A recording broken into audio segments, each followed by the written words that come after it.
Welcome to Morning Mimosas, where we value human life, criminal justice, healing, and education for the Black and minority communities. What that entails: wrongful convictions, missing persons, cold cases, breaking stigmas, and educating with one goal at the end: making sure that we are doing effective change, one person at a time.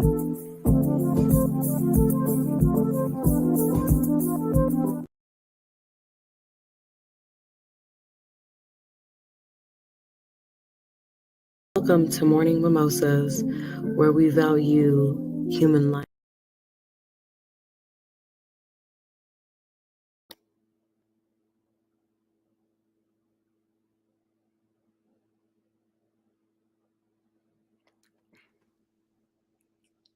We Black? Sorry for that. Yeah, we are. Sorry for that little mix up, you guys. This is Morning Mimosas, the founder, Holly Cisa, but you guys should know that by now. Hello, humans. I'm Fatu. And like I stated, this is Morning Mimosas, where we value human life, criminal justice, healing, and educating the Black and minority communities. You guys, this one, I will go ahead and show the overlay again. We'll be talking about the shocking disappearance of Celina Mays. This baby was born on May 28th, 1984. And at the tender age of 12, she was 9 months pregnant Just and disappeared. Yeah, I know. I promise. You guys know how passionate we are about this. So she disappeared on December 16th, 1996, 9 months pregnant. And she was 2 weeks away from giving birth. Now, I'm going to say this again. This was 27 years ago. So this young lady should be 39 with a 27-year-old child.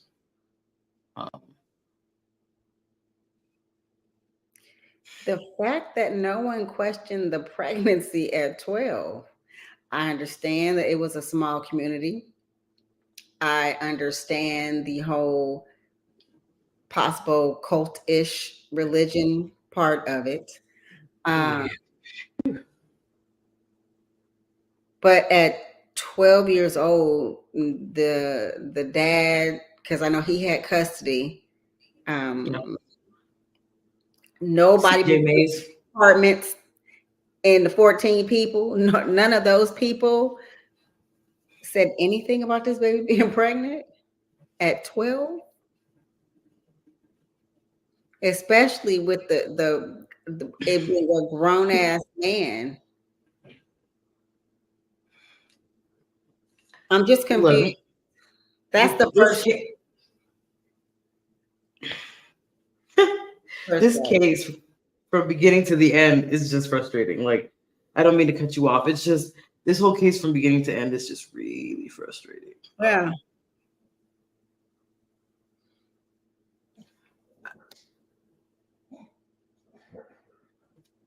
I just I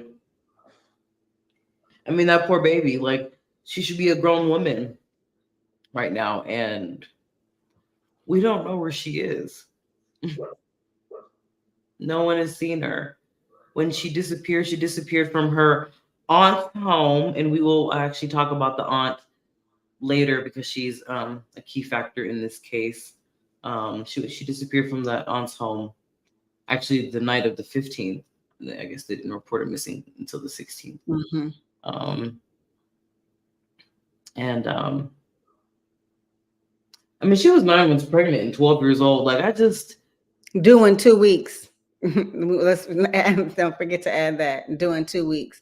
So technically, she could have gone into labor right right. when whatever happened. Something, I don't know. Something's not right about that. We're actually gonna go ahead and show you guys the house. This took place in, I believe it's called Willingsboro, New Jersey. And please correct me if I said that incorrectly. But this is the home that Celina Mays disappeared from 27 years ago while she was 2 weeks away from giving birth. Just, I mean, it just there's just a lot of things that are just really, really eerie about not only her disappearance, but a lot of the things that was going on with the church that they were involved in at the time of her disappearance. I'll probably let Fatu take the ring on this one, just because of how people know how I feel about church to begin with. Especially because the church had a lot to do with this. I'm gonna go ahead and show the church that that is in that small town in New Jersey. When we got it, it gives, even the first time I looked at it and looked beyond how I felt when I saw the picture, it gives me the creeps. Yeah. It gives me a lot of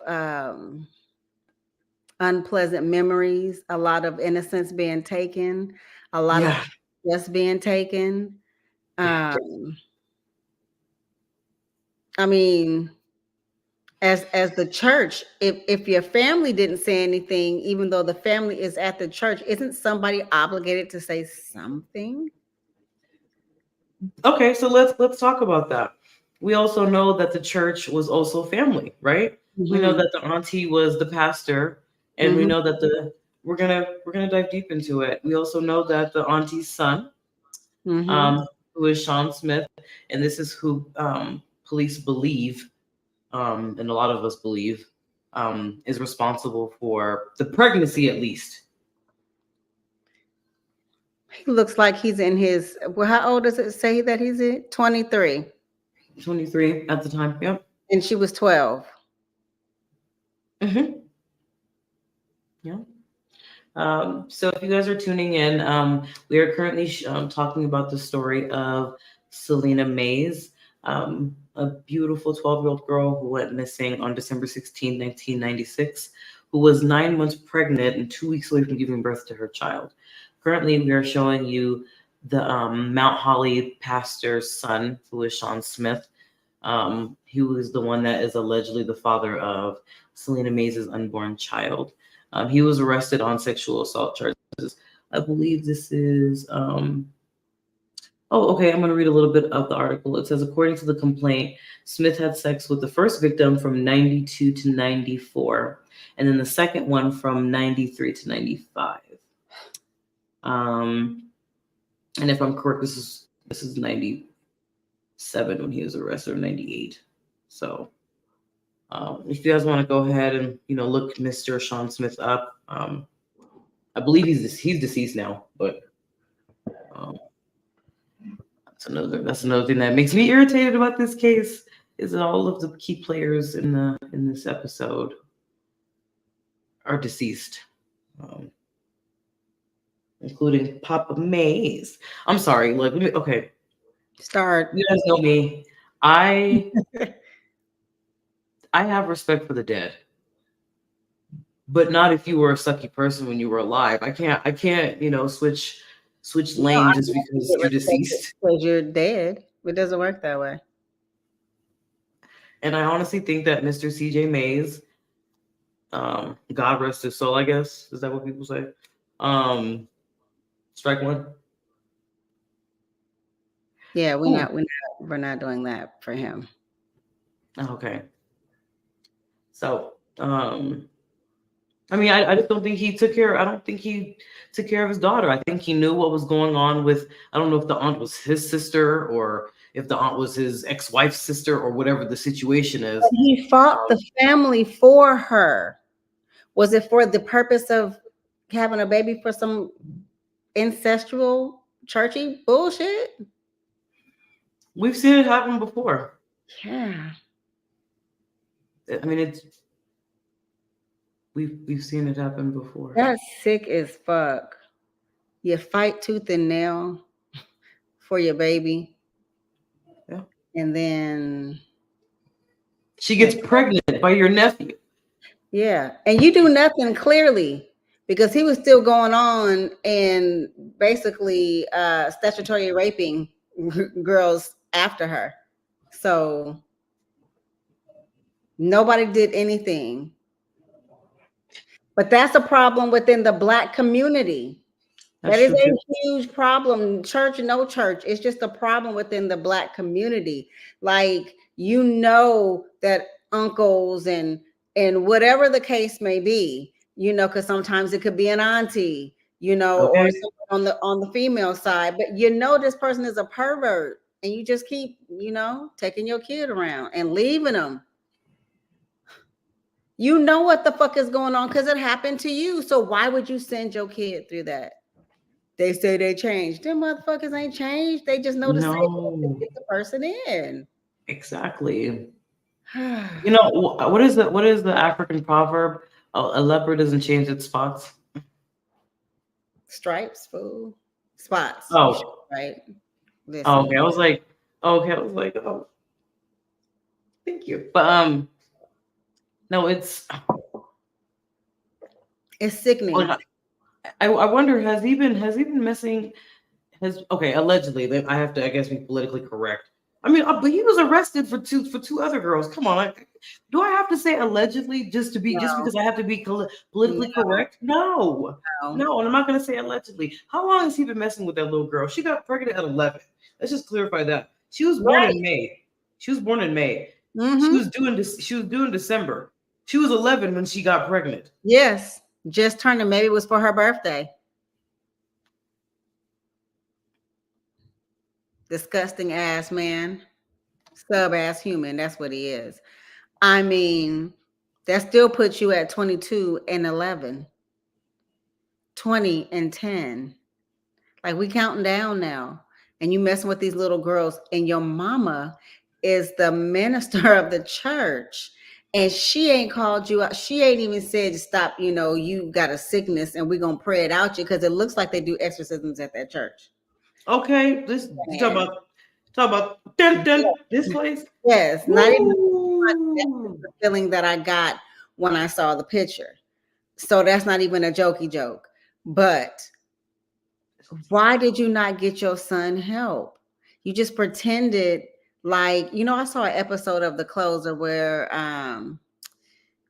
the judge's son got murdered, and they had nephews. Yeah, so she had, it was her sister's sons, I believe, nephews, and one of, there was the older one now is, you know, is always a troublemaker. He's not anything, whatever, whatnot.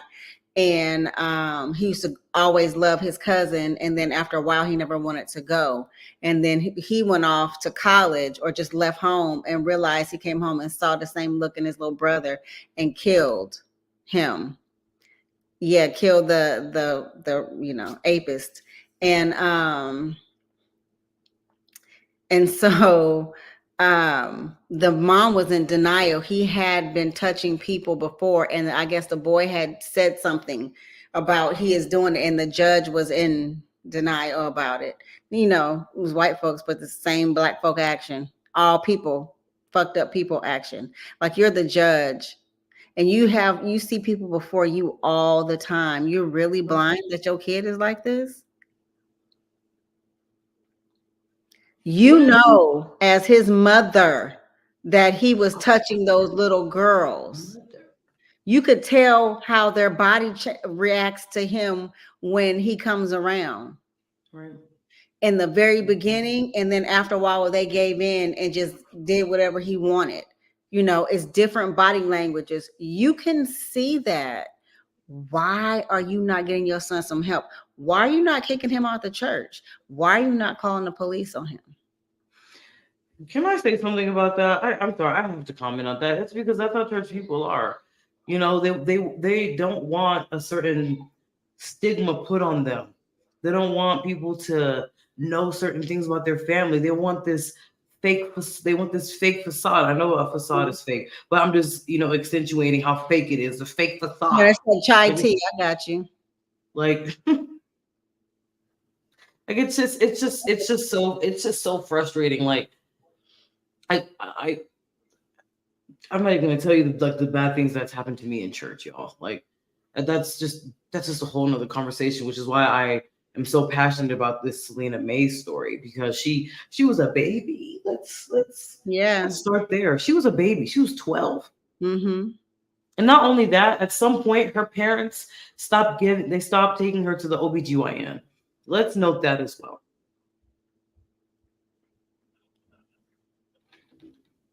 That's interesting. Hmm.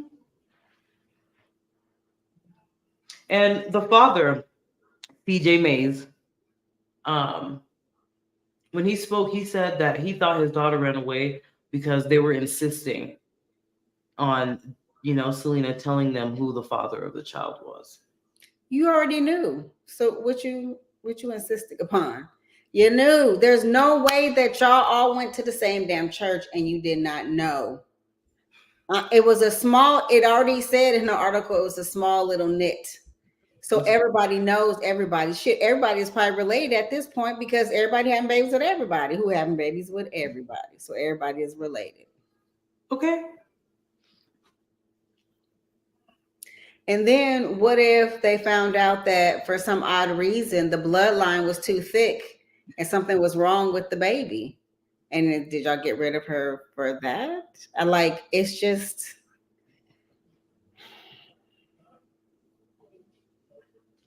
if she snuck out of the house, she would have snuck out to be with him. Talking about Sean Smith. Hmm. The baby daddy. That's if she snuck out the house. Alrighty, guys. So we're actually going to play a little bit of the Black Girl Gone podcast. This is an amazing true crime podcast by Amara Kofer. I just want to give her a huge shout out. I watch and listen to her a lot, and she has an amazing voice, guys. It's going to be quite it's going to be quite interesting. A lot of the things that she uncovered in this case. So we're actually going to head over there and we're going to take a listen real quick. This episode of Black Girl Gone, I tell the story of Celina Mays, who was 12 years old when she disappeared from Willingboro, New Jersey in December 1996. At the time, Celina was 9 months pregnant. The night that she was last seen, Celina's family said that she had gone to bed, but when they awoke the next morning, Celina was gone. Her father, however, waited over 24 hours before he reported his daughter missing. What? When police began to investigate Over Celina's 24? disappearance, they uncovered disturbing details about her life, her family, and the church they attended. But 27 years after she was last seen, Celina and the baby she was carrying have never been found. What happened to Celina? And who was responsible for her disappearance? This is Celina's story. If you're familiar with Celina's story, then you know this story is one that's filled with a lot of adults who failed a child. When you hear the details of what we know about Celina's life prior to her disappearance, it'll be disturbing, and in some cases, it will make you angry. Yes. Not only was she 12 years old, she was 9 months pregnant when she disappeared. Celina's story has gotten more attention than most and has been featured on other true crime shows and podcasts. But even with that, the attention has not answered the most important question. What happened to Celina and her baby? Celina Mays was born in Miami, Florida in May 1984. Her parents were CJ Mays and Lynn Vitale. CJ said that he and Lynn met in Miami in 1981. He was working as a musician and she was an exotic dancer. Quote, I guess it was love at first sight, he said in an interview with the Philadelphia Daily News. But their relationship, according to him, was toxic and filled with drugs, alcohol, and reports of domestic violence. Celina was born right in the middle of the chaotic life that was her parents' relationship. 3 years after they first met, Lynn gave birth to her. When Celina was 2, CJ and Lynn moved to Palmyra, New Jersey. Even though the move to New Jersey was supposed to be a new start for the young family, the issues in CJ and Lynn's relationship persisted, and eventually, after years of being on again, off again, they separated for good in 1989. After her separation from CJ, Lynn was able to get sober and started working as a housekeeper at a local hotel. and eventually became a custodian at a nearby school. According to her family and friends, Lynn and Celina were doing well at the time. CJ had also gotten sober and cleaned up his life. He ended up moving a few miles away to Willingboro, where he moved in with his sister, Sarita, who was the pastor of a church called Gospel of Christ Ministries in Mount Holly, New Jersey. CJ became a member of the church and started working as an accountant for the church. Lynn, however, according to her family, did not like the church that CJ was attending, and so she kept Celina away from him. He said that he tried to see his daughter multiple times, but Lynn always had an excuse. But Lynn's family said that she was just trying to protect Celina from what she said was a cult. Quote, she just didn't like it. She felt it was real cult like, and she tried to distance herself and Celina from it as much as she could, Lynn's older son told the Daily News. Lynn had done her best to clean up her own life, and it seemed like she and Celina were happy for a while. But in 1994, Celina's world was turned upside down. When she was just 10 years old, Lynn suddenly died from a brain aneurysm. After her mom died, Celina went to live with family friends, and she stayed Her with them mother for about died? 3 weeks. Yes, And they started the process of trying to that's adopt why her. he. That's why But he CJ said that fought when the he found out family Lynn for died, her. he began looking for his daughter. And when he found her, he began the process of getting custody. The custody battle was bitter. Wow. Lynn's family argued that CJ had an abusive past that involved drugs and alcohol abuse. But CJ told the courts that he was clean and had left that life behind him.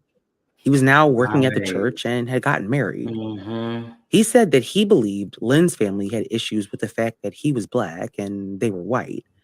But nonetheless, the courts eventually sided with CJ and granted him full custody of Celina. I get it, I guess. Once she moved in with her father and his wife, Yvette, things for Celina changed dramatically. The church her father and stepmom attended, the one her aunt was pastor of, had very strict rules. Celina went from going to public school to being homeschooled by the church, and she was not allowed to watch most of the shows that came on TV. CJ Really? claimed that these rules were because they wanted to encourage her to be a lady, a quote unquote woman of God. And he said that Celina was happy to be with him. He said when they first reunited, she told him that her mom told her that he didn't want to see her. But he also said that she did have a hard time adjusting. Her living situation also changed a lot. The home her father lived in was a communal home for people that attended the church. But at the time, aside from her father and stepmom and her half sister, who also lived there, her aunt Sarita, her husband, and their son lived there also. How many people is But that? Celina's maternal family said that 14 after went she to moved with apartment. CJ, they began seeing and hearing from her less and less. Her aunt said that in the 2.5 years after she went to live with her father, she only spoke to Celina 3 times.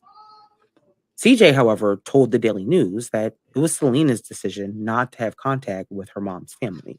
Come on. Celina's life had changed a Come lot. on. At such a young age, she had already been through a lot of hard transitions.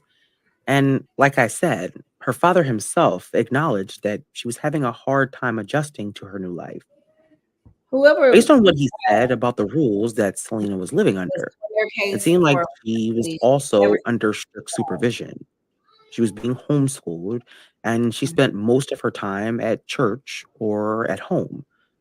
But when Celina was just 11 years old, in March 1996, she got pregnant. My Now, Lord. CJ claimed he had no idea how his daughter ended up pregnant, but when he found out, he said he was disappointed. Quote, I was Come hurt. on. I was disappointed. The first thing I asked her was, who was the father? And she just clammed up, CJ told the Daily News.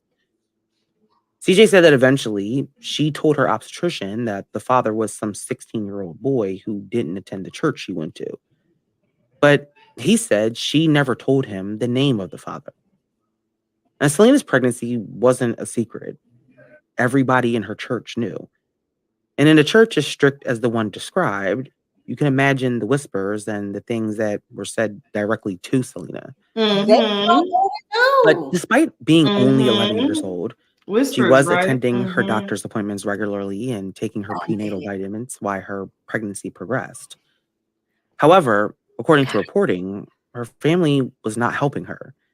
Even as she moved closer to her due date, they had not bought anything for the baby and refused to buy Celina clothes that would fit over her growing belly.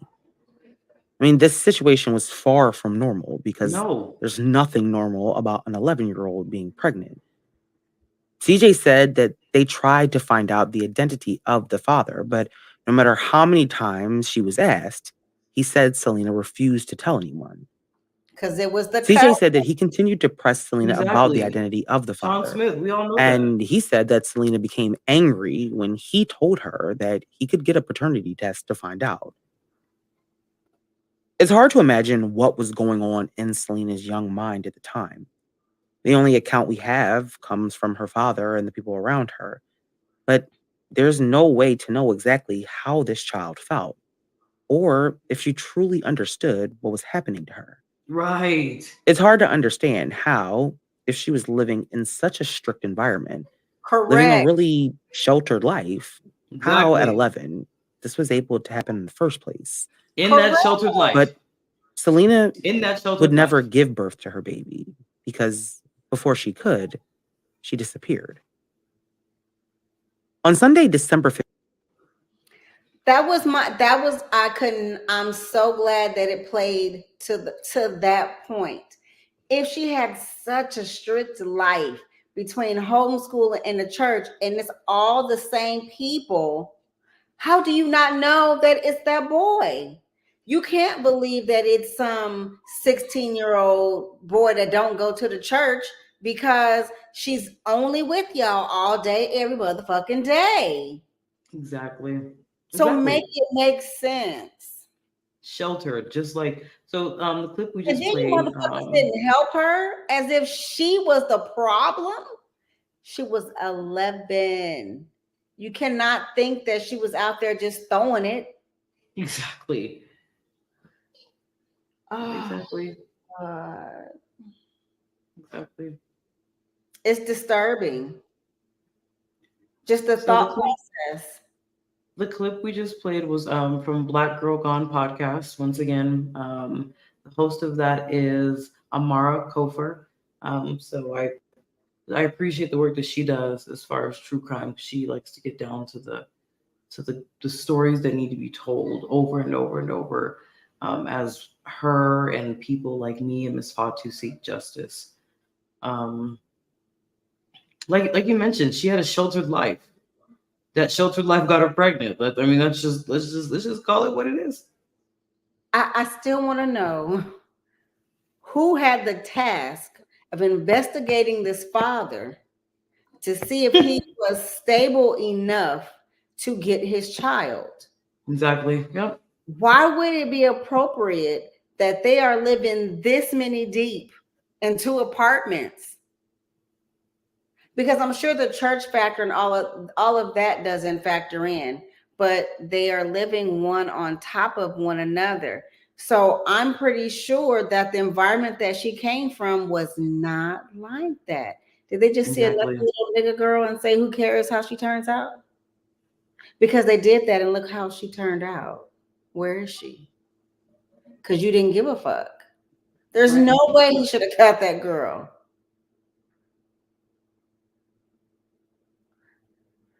I would much rather her had gone through the mental anguish of her family being fucking racist till she got to the point where she could get away from them and get help than go back to this whole scenario of she's missing and got pregnant at 11 and she's like due in 2 weeks and now we didn't hit the pillows in the bed. Like that sounds like some stupid shit her dad did or the boy did, the Sean character.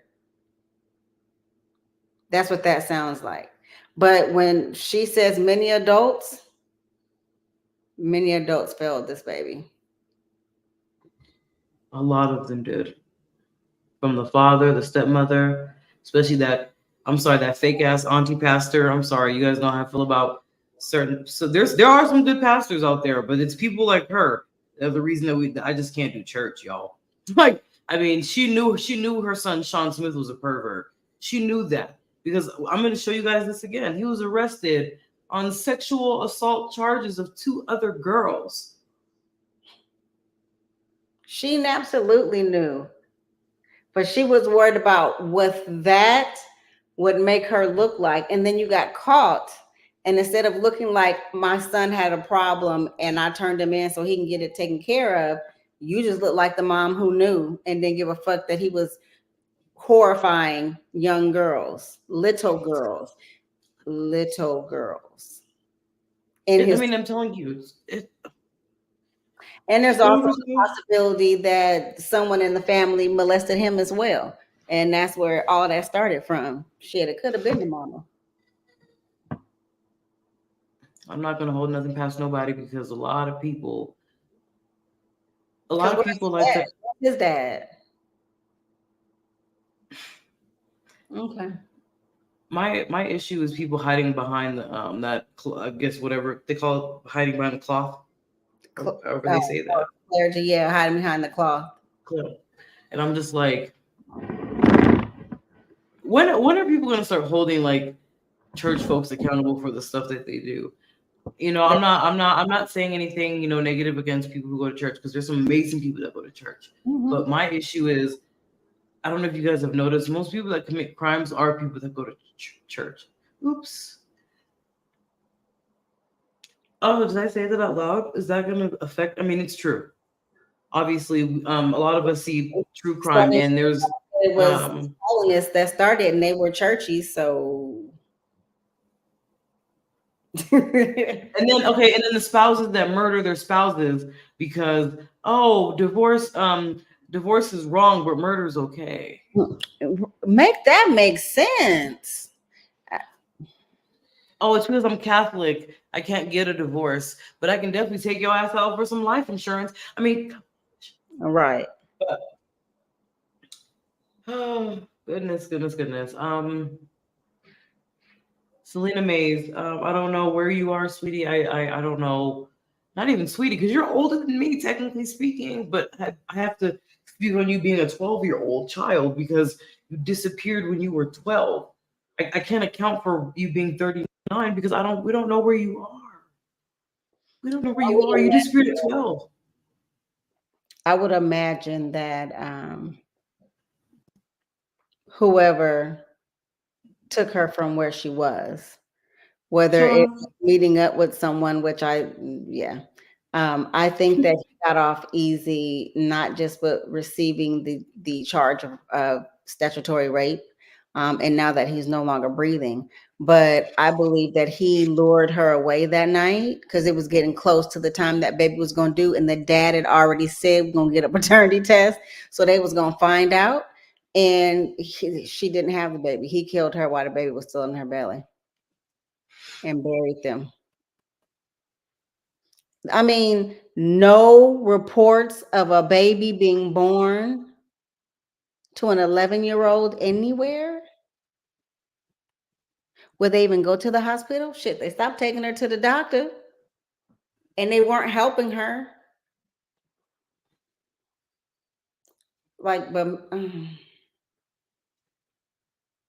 So just like Ms. Fatu just mentioned, all the key players in this story are all deceased. Sean Smith is dead.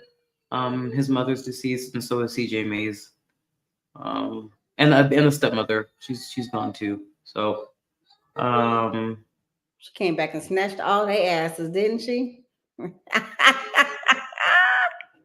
Y'all made my life miserable. I'm finna take y'all motherfucking life. Okay. But yes, I did not realize that you didn't know that her mother was deceased. That's why that's why I said he fought for her. He fought the mom's family for the daughter only to treat her like shit. Absolutely ridiculous. It's as usual. It's absolutely hurtful, horrific. like all of the things. That was just a child. You had already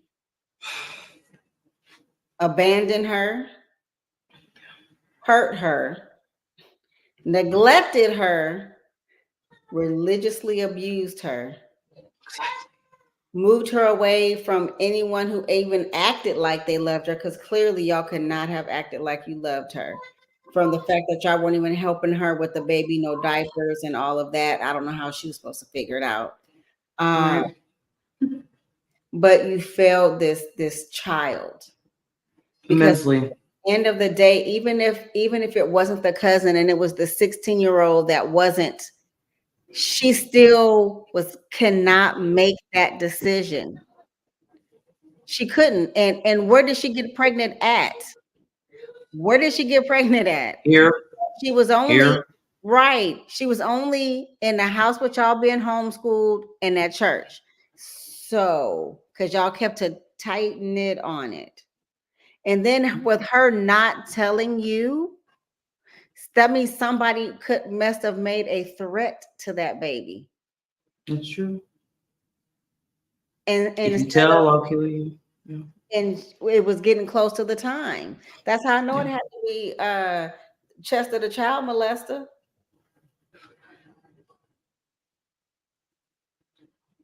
That's how I know it had to be him, because he was getting nervous because she was not telling. She was standing true to the ground, 10 toes down, and was not telling that it was him, because she was scared for her life, the baby life, and the family life.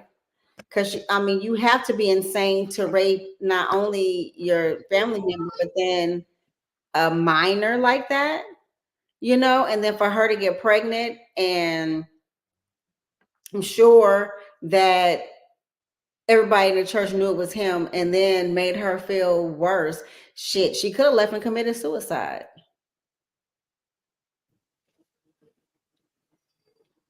Ooh, How your brain was not developed, whatever happened to this poor baby? If you know what happened to Celina Mays, well, actually, let's go further back. If you know what happened to her around March when she conceived this child in '96, Yeah. and let's go to when she disappeared. So, if you know what happened to her around March of '96 up until she disappeared on December 15th. She was reported missing 24. I didn't know it was more than 24 hours, so I had to get a little passionate about that. Actually, that part shocked me too. Please, I don't even know who they should call. I'm at a standstill with that one. All the key players are dead. So what? I mean, what? Like seriously, what happens? See, I'm about to get emotional now because like all the key players are dead. So what happens? They've already paid with their life. They would just have the stain of a murderer upon them. They would just have to make it like put it in the clear the case or whatever, and it would be like her case got solved. But I mean, she's already got the ultimate last laugh anyway, because they're all gone. And we don't know. I don't know, unless you know how each one of them died. It could have been painful, like they could have paid in pain and sickness for what they did to her, because karma comes back around.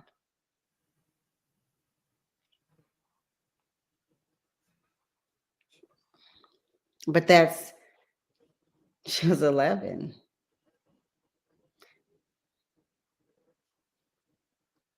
She was 11, and she was having a hard time adjusting. That's probably when it all first started. Think about it. That's when it could have been all first started, because then she started being miserable because she was stuck there. Talking about it was it was an adjustment. Hell yeah, that was an I adjustment. couldn't watch my TV shows Anymore? because I got to go to church. I'm being homeschooled now. Why we gotta love God so much? Right. I can't go to regular school because I could get pregnant. And I did. I mean, I'm But sorry. Like instead, it came from the church. my this is gonna be my last thought. this is one of my biggest frustrations when it comes to certain types of churches. Like I said, not all churches are like this, ladies and gentlemen. But unfortunately, a lot of churches have secrets because people are very secretive. And especially in the case of the aunt, I didn't even bother to get that Bitch's name. I apologize for that.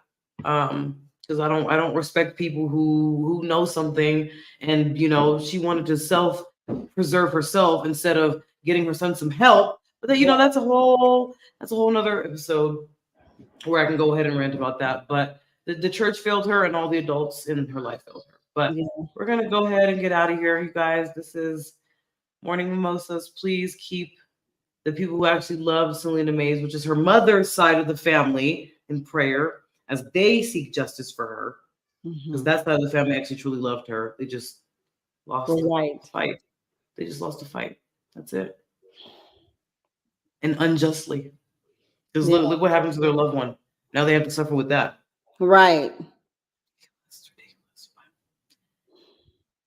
If you know something, say something, please.